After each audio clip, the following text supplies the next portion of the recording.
Hi everyone, this is Jacky from Gem Lightbox. I'm here at the NPA Expo 2024 in Vegas, and I'm here with David, who's from United Precious Metals.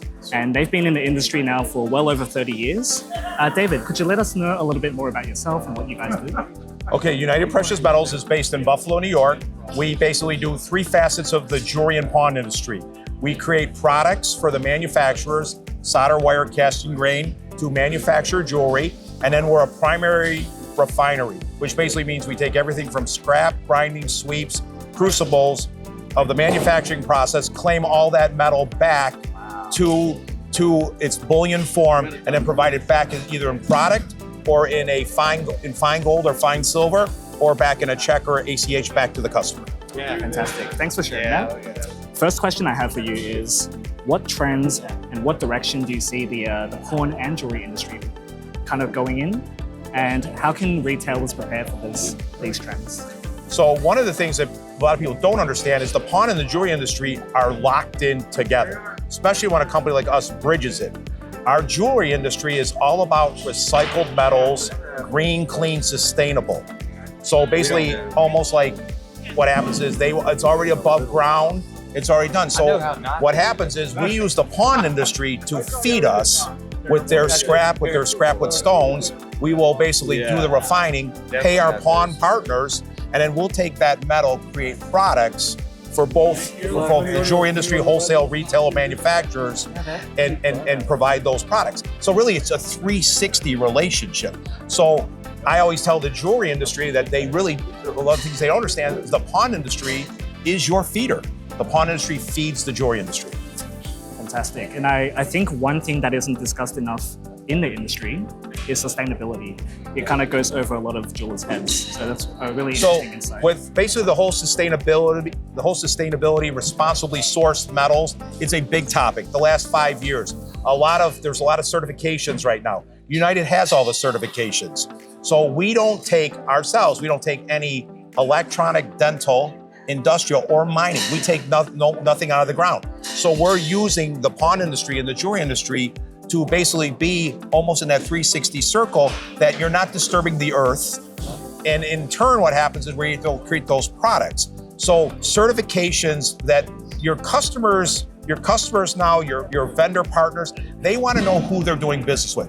At the end of the day, it's all about transparency, Jacky. That's really what it's about. It's about transparency. You want to know your partner. You want to know your partner's a good not only provider to their employees, but to the planet. And they want to make sure that what happens is you don't create any issues. Gotcha. Well, again, thanks for sharing all of that. And I think another question that's kind of actually a hot topic in the diamond industry right now, and it's definitely leaking into the pawn industry, is lab-grown versus natural diamonds. Yes. What is your take on this? So my take on it is there's consumers for both. Okay, the lab-grown diamond industry has been around since the dawn of time. Lab-grown's actually been around probably for like 40 or 50 years, but really it's really taken off in the last 10. There's a big difference in price point, but you now have retail jewelers. Some only will carry natural, some will only do lab. But what happens is the lab-grown is so much less expensive that it gives consumers choices. Because a lot of people now in the bridal segment, they'll want a bigger stone. A lot of the younger people want a 2-carat engagement ring, a 3-carat. A natural diamond is very expensive. So the lab-grown is just another option for the jeweler itself for the consumer. So they're giving them 2 ways to do it now. So I think choice in any industry, when you have a choice, then you can make up your own mind of what benefits you. Gotcha. Do you see any negative aspects to lab-grown, or do you think it's mainly trending in the positive direction? Diamond prices as a whole have been falling. So the lab-grown has put pressure on the natural diamonds to fall. So what happens is people aren't making the money that they used to make on it. So now what's happening is lab-grown prices are really hitting the bottom. Yeah. I mean, it's really hitting a floor. So what happens is natural diamonds, this might be actually a chance for natural diamonds to reverse the cycle. And what happens is, to be more of not only an investment in the relationship, but then what happens in an investment period. They actually hold the value better than obviously lab-grown as lab-grown continues to fall. Fantastic, yeah. That's really insightful as well. what kind of challenges do you see the pawn industry facing right now, and maybe in the future as well? And how are retailers, looking to tackle these challenges as they come? Well, the pawn industry, I think one of the challenges that I see with the pawn industry is you take the show right here, the National Pawnbroker Show. This is a great organization that does a lot of legal stuff to inform our government of really all the services that they provide to a lot of many parts of America, to the American consumer. So what happens is a lot of people, I think, need to join the National Pawn Association, be part of it, because there's not only is it about a trade show like this, but it's about seminars, it's about education.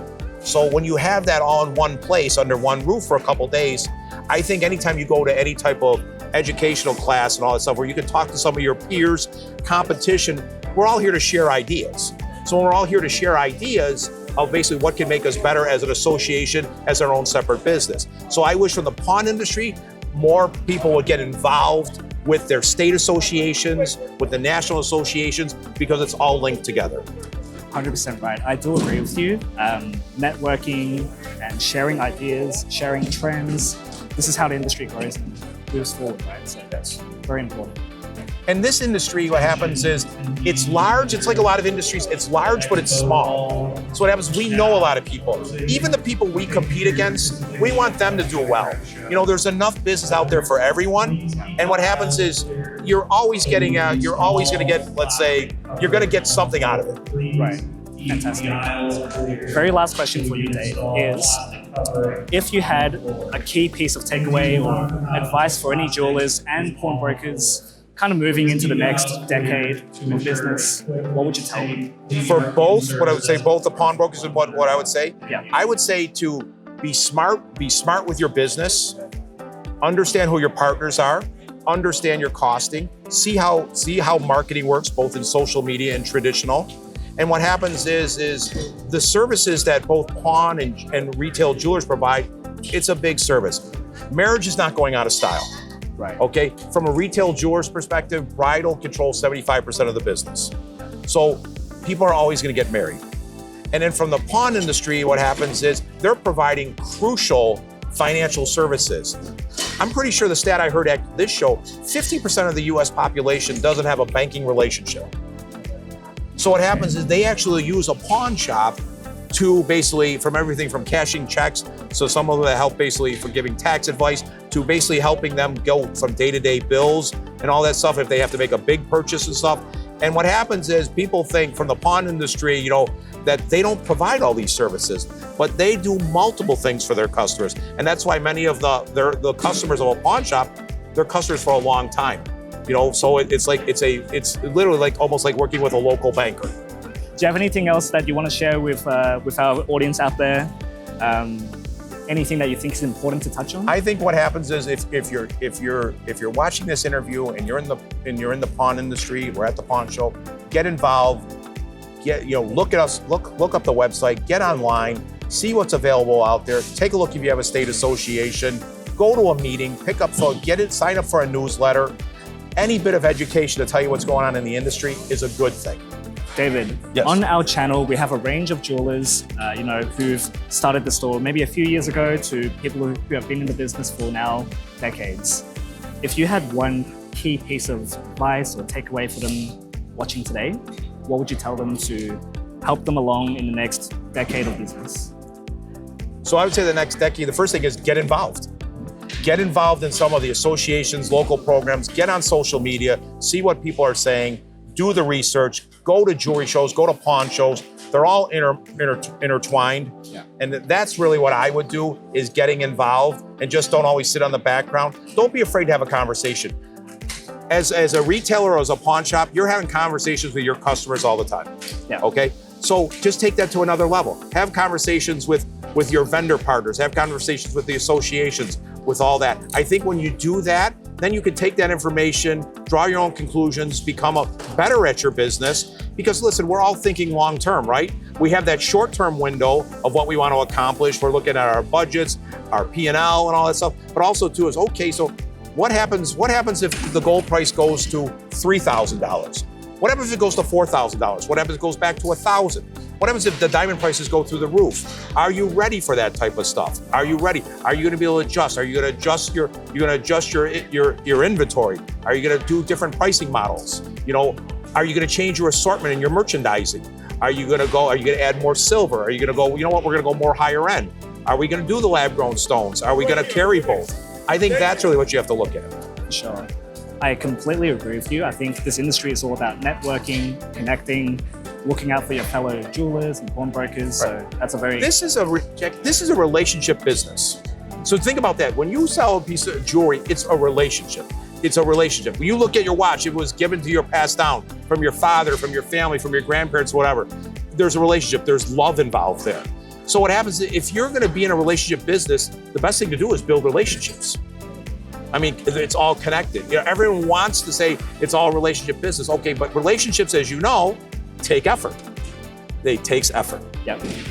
Amazing. Well, thanks for sharing that, David. Pleasure to speak with you today. You too. And I'll see you at the next show. All right, thank you. Thank you, Dave. Bye-bye. Thank you. Thank you.